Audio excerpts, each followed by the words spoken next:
Assalamualaikum warahmatullahi wabarakatuh. Di sini kami akan membahas unsur-unsur transisi periode keempat yang meliputi kelimpahan unsur di alam, sifat-sifat fisik dan sifat kimia, pembuatan unsur, dan kegunaan dan bahayanya. Berikut ini adalah unsur transisi periode keempat. Yang pertama skandium, titanium, vanadium, kromium, mangan, besi, kobal, nikel, tembaga, dan seng. Kelimpahan unsur transisi periode keempat di alam. 1. Skandium. Skandium terdapat dalam mineral terpetit. 2. Titanium. Unsur ini terdapat dalam mineralotil yang terdapat dalam biji besi sebagai ilmenit. Dan perotinate juga terdapat dalam karang, silikat, bauksit, batubara, dan tanah liat. Yang ketiga, vanadium. Vanadium terdapat dalam senyawa carnotite dan vanadinit. Keempat, kromium. Biji utama dari kromium di alam adalah kromit, sejumlah kecil dalam kromoker. 5. Biji utamanya berupa pirulosit dan rhodochrosite, dan diperkirakan cadangan Mn terbesar terdapat di dasar lautan. Keenam, besi. Besi adalah unsur yang cukup melimpah di kerak bumi, sekitar 6,2% massa kerak bumi. Besi jarang ditemukan dalam keadaan bebas di alam. Besi umumnya ditemukan dalam bentuk mineral seperti hematite, siderite, dan magnetite. Logam besi bereaksi dengan larutan asam koordinat menghasilkan gas hidrogen. 7. Cobalt. Cobalt terdapat di alam sebagai arsenida dari FeCO(Ni) dan dikenal sebagai smaltit, cobaltit, dan eritrit. Kedelapan, nikel. Nikel ditemukan dalam beberapa senyawa berikut ini. Senyawa sulfida, palladi, milirit, senyawa arsen, smalit, senyawa silikat, ganerit. Kesembilan, tembaga. Tembaga merupakan unsur yang jarang ditemukan di alam. Tembaga umumnya ditemukan dalam bentuk senyawanya, yaitu biji mineral seperti pirit tembaga, CuFe S2, boronit, kuprit, melakonit, malasit. Semua senyawa tembaga sifat diamagnetik dan tidak berwarna, kecuali Cu2O yang berwarna merah, sedangkan semua senyawa tembaga 2 bersifat paramagnetik dan berwarna.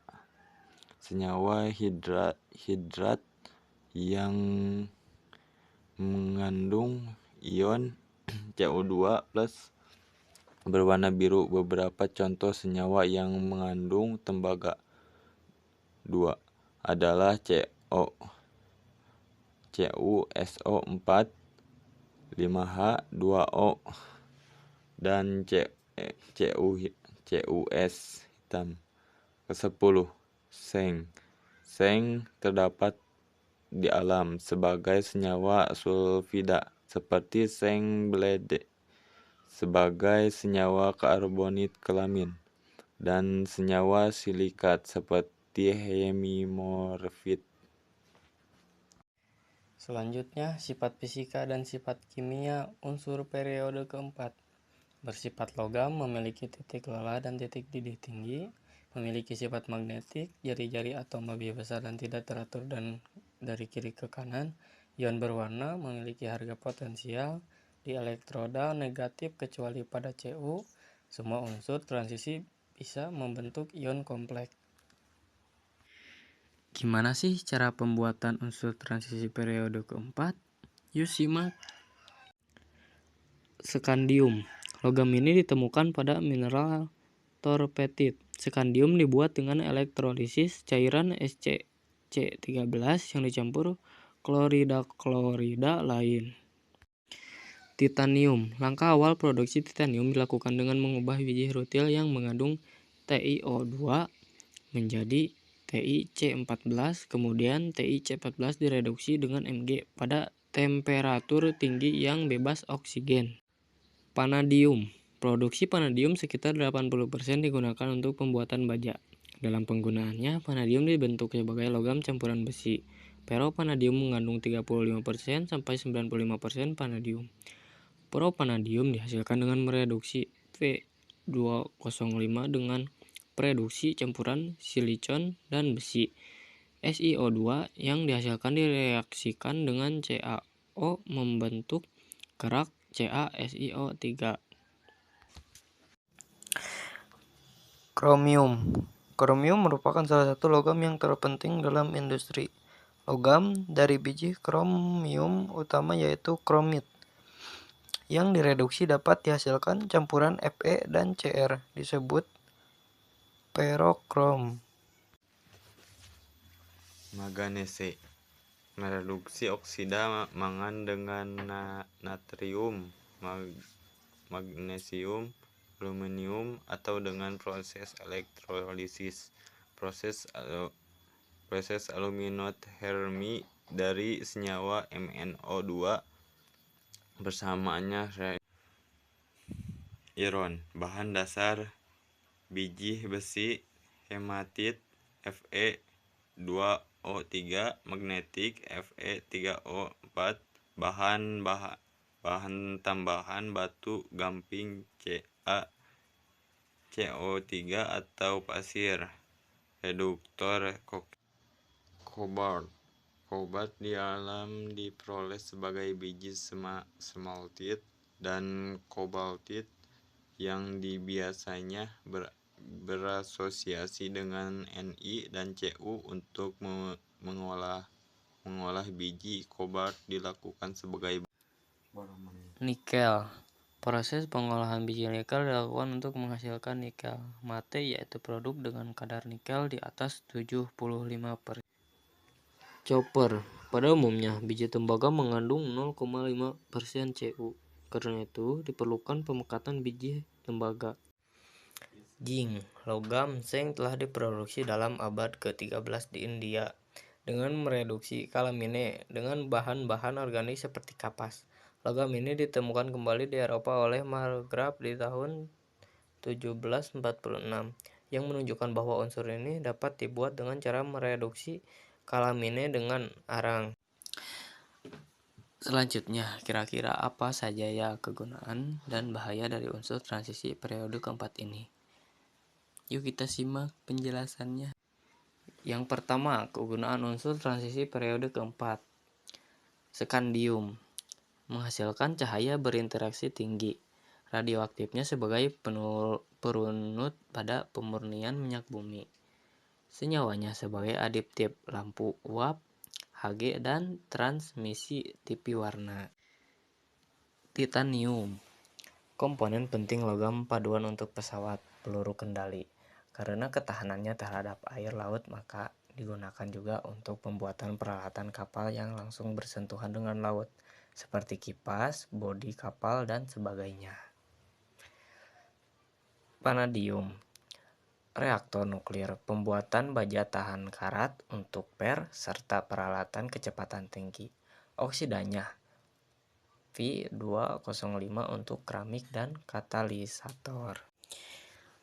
Kromium, paduan logam untuk pembuatan baja, pewarna logam dan gelas sebagai katalisator. Mangan, komponen penting paduan logam karena sifatnya keras, kuat, dan tahanannya tinggi. Memperbesar fungsi vitamin B dalam tubuh. KMN 04 sebagai oksidator, kuat dalam bidang kesehatan. besi. sebagai logam utama pada pembuatan baja. Besi dengan paduannya digunakan untuk membuat rel. Tulang beton digunakan untuk sebagai peralatan dalam kehidupan sehari-hari. Kobalt karena keras, tahan karat, dan penampilannya menarik, maka sering digunakan untuk menyepuh logam lain. Pewarna biru pada porselen, kaca, genting, pewarna sumber sinar gamma, dan bidang kesehatan. Nikel, paduan logam baja dan logam lain. Pelapis permukaan logam sebagai katalisator, berwarna hijau pada keramik atau porselen, komponen pada baterai. Tembaga, peralatan kelistrikan sebagai rangkaian dan kawat kabel, logam paduan pada kuningan dan perunggu. Seng, komponen paduan pada huruf mesin cetak sebagai logam patri. JNO untuk industri cat, kosmetik, farmasi, tekstil. JNS untuk sinar X dan layar TV. Bahaya dari unsur transisi periode keempat. Skandium, kerusakan membran sel, sistem reproduksi, dan saraf bagi hewan. Dapat terkumulasi dalam tubuh manusia yang memberi efek negatif pada hati, kerusakan paru-paru, dan kanker. Titanium dapat menyebabkan gangguan pada sistem pernapasan, kontak pada kulit dan mata, dapat menyebabkan iritasi dalam bentuk bubuk logam, mudah terbakar dan meledak. Vanadium dalam jumlah terlalu tinggi dapat menimbulkan iritasi pada mata, kulit, paru-paru, hidung, dan tenggorokan. Penghambatan enzim pada hewan tertentu.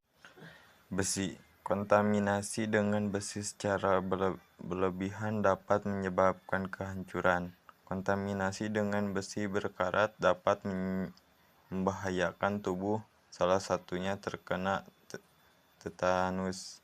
Kobalt bersifat toksik namun lebih rendah dibandingkan logam-logam lain dalam tanah. Dapat menyebabkan iritasi dan gangguan pada pernapasan dan paru-paru. Nikel, kerusakan tanaman, lahan, dan hutan dapat pula menyebabkan hujan, asam, dan polusi akibat asap. Kesemuanya akibat pertambangan karena unsur ini diperoleh dari proses pertambangan.